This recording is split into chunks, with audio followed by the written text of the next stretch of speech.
ប្រិមត្តទស្សនិកជននៅពេលបច្ចុប្បន្ននេះពិភពលោកកំពុងតែចាប់អារម្មណ៍ខ្លាំងទៅលើគោលនយោបាយរបស់លោកប្រធានាធិបតីសហរដ្ឋអាមេរិកគឺលោកដូណាល់ត្រាំដល់ហើយសម្រាប់វីដេអូនេះវិញខ្ញុំទាញអារម្មណ៍អស់លោកអ្នកទៅមើលអំពីការធ្វើកំណែទម្រង់ដ៏ស៊ីជម្រៅរបស់ប្រទេសវៀតណាម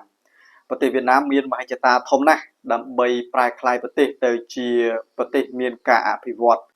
ហើយក្នុងរយៈពេល20ឆ្នាំចុងក្រោយនេះសេដ្ឋកិច្ចរបស់វៀតណាមមានសន្ទុះខ្លាំងមែនទែនក្នុងកម្រិត6ទៅ7% ជារៀងរាល់ឆ្នាំ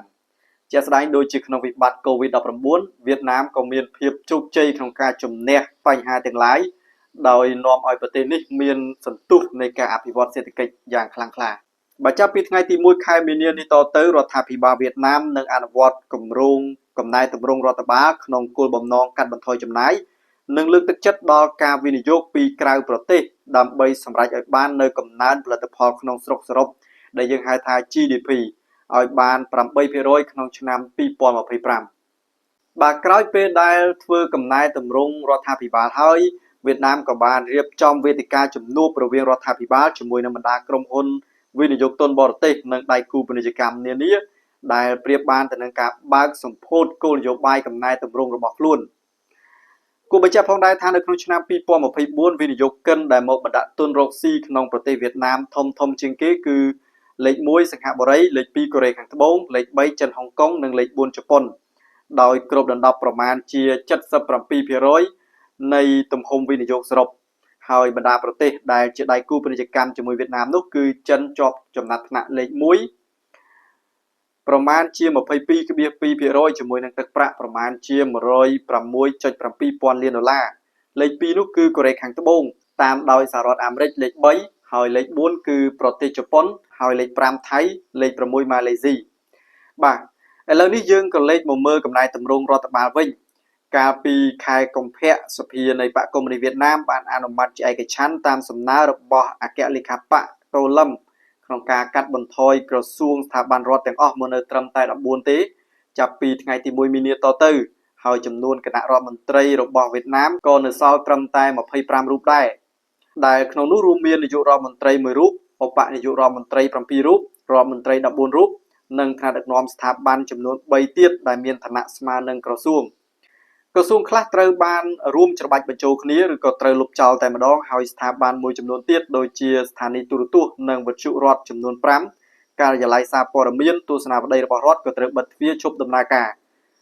កំណែទម្រង់ខាងលើនេះនឹងប៉ះពាល់ទៅដល់បណ្ដាបុគ្គលិករដ្ឋចំនួនជាង100,000នាក់ដែលត្រូវផ្លាស់ប្ដូរឬក៏បាត់បង់ការងារតែម្ដងប៉ុន្តែសម្រាប់រដ្ឋវិញគឺអាចសន្សំថវិកាជាតិបានប្រមាណជិត 20% ឯណោះបណ្ដាក្រសួងទាំង14និងស្ថាប័ន3របស់រដ្ឋាភិបាលកំណែទម្រង់ថ្មីនេះរួមមានក្រសួងការពារជាតិក្រសួងសន្តិសុខសណ្ដាប់ធ្នាប់សាធារណៈក្រសួងការបរទេសក្រសួងគេហកិច្ចក្រសួងយុតិធធម៌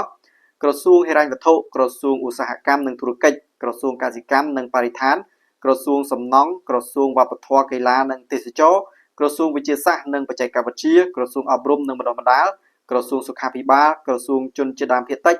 និងកិច្ចការសាសនានិងស្ថាប័នចំនួន3គឺធនាគារវៀតណាមការិយាល័យស៊ើបអង្កេតនិងការិយាល័យរដ្ឋាភិបាលវៀតណាមក្រោមការដឹកនាំរបស់លោកអគ្គលេខាបកតូលឹមក៏នឹងបន្តធ្វើកំណែទម្រង់វិស័យថ្នាក់ក្រោមជាតិផងដែរដោយបណ្ដាស្រុកខេត្តមួយចំនួននឹងត្រូវច្របាច់បញ្ចូលគ្នាដើម្បីកាត់បន្ថយការចំណាយរបស់រដ្ឋលោកតូលឹមមានសញ្ញាបត្រថ្នាក់បណ្ឌិតផ្នែកនីតិសាស្ត្រនិងវិទ្យាសាស្ត្រនយោបាយហើយលោកក៏ជាអតីតសាស្ត្រាចារ្យផ្នែកសន្តិសុខសាធារណៈលោកតូលឹមបានបម្រើតួនាទីជាមន្ត្រីនគរបាលចាប់តាំងពីដើមដំបូងនៃការងារក្នុងបករហូតទទួលបានឋានន្តរស័ក្តិជាឧត្តមសេនីយ៍ហើយទទួលបន្ទុកការងារចារកម្មជាពិសេសនៅក្នុងតំបន់ឥណ្ឌូចិនទាំងមូលបច្ចុប្បន្នវៀតណាមគឺជាប្រទេសដែលមានអត្រាកំណើន GDP លើសគេនៅក្នុងតំបន់អាស៊ានទៅហើយគណៈរដ្ឋមន្ត្រីគឺជាអង្គនីតិប្រតិបត្តិដែលរដ្ឋាភិបាលមានសមាជិកភាពដឹកនាំដោយនាយករដ្ឋមន្ត្រីអមដោយឧបនាយករដ្ឋមន្ត្រីព្រមទាំងទេសរដ្ឋមន្ត្រីរដ្ឋមន្ត្រីនិងរដ្ឋលេខាធិការសម្រាប់នៅកម្ពុជាគណៈរដ្ឋមន្ត្រីមានចំនួនសរុប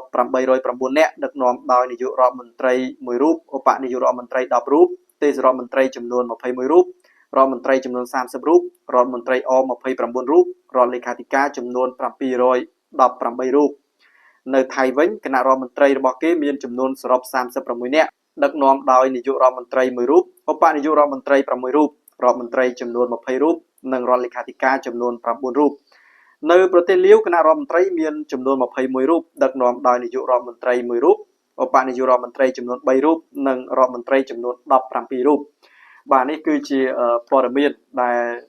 តាក់ទងទៅនឹងការធ្វើកំណែតម្រង់នៅក្នុងប្រទេសវៀតណាមបាទវៀតណាមគឺមានមហិច្ឆតាធ្វើឲ្យសេដ្ឋកិច្ចកាន់តែរីកចម្រើនគឺកាត់បន្ថយក្រសួងកាត់បន្ថយចំនួនគណៈរដ្ឋមន្ត្រីបាទដែលវៀតណាមគិតថាអាចសន្សំសំចៃថវិកាជាតិបាទហើយជាពិសេសទៀតនោះបាទគឺយកថវិកាជាតិដែលកើតចេញពីការសន្សំសំចៃនេះបាទយកទៅអភិវឌ្ឍហេដ្ឋារចនាសម្ព័ន្ធបន្ថែមនៅទូទាំងប្រទេសបាទជាក់ស្ដែងពេលថ្មីនេះវៀតណាមបានចាយថវិការាប់ពាន់លានដុល្លារដើម្បីធ្វើផ្លូវដែកភ្ជាប់ជាមួយនឹងប្រទេសចិនបាទមហិច្ឆតានោះគឺដើម្បីអភិវឌ្ឍសេដ្ឋកិច្ចជាតិឲ្យកាន់តែរីកចម្រើននេះឯងបាទ